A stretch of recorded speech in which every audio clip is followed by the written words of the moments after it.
Il n'y a absolument aucune raison pour que les Français prennent en charge financièrement la scolarisation d'enfants, de gens qui violent la loi française, qui viennent sans nous demander l'autorisation et qui se maintiennent en violation de la loi française. Les gosses, faut le faire, hein.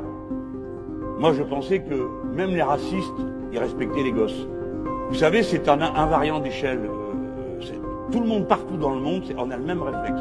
C'est-à-dire, si un gosse tombe, qui que vous soyez, quel que soit votre âge, où que vous soyez, vous vous avancez pour l'empêcher de tomber.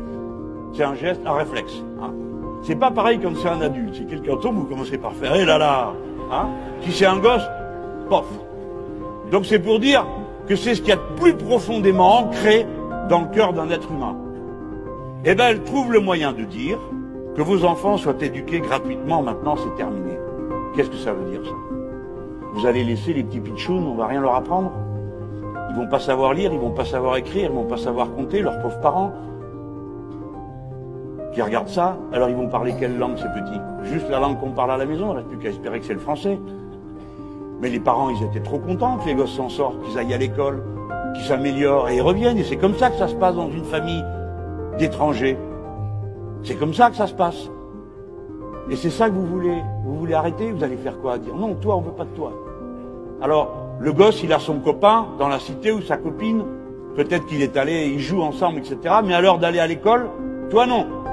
Toi oui, rentre mon petit. Toi non, dehors, va-t'en. Qu'est-ce que c'est que ce monde? Comment il pense les choses? Et maintenant, si j'oublie l'aspect humain, parce que dans notre société, quand on parle d'aspect humain, on passe pour un rêveur ou un poète, et le poète est méprisé.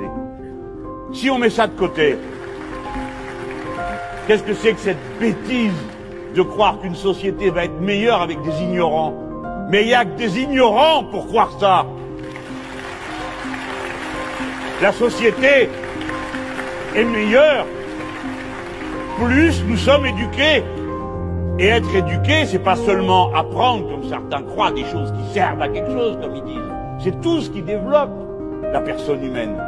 À l'école, on apprend aussi de la musique, on apprend de la littérature, on lit des poèmes, on fait des dessins, et toutes ces choses vous transforment en un être humain meilleur. Et quand vous êtes meilleur vous, alors toute la société est meilleure. C'est le pari sur lequel repose l'humanisme progressiste que nous incarnons. Bon, j'arrête avec elle parce qu'elle va nous rendre malades.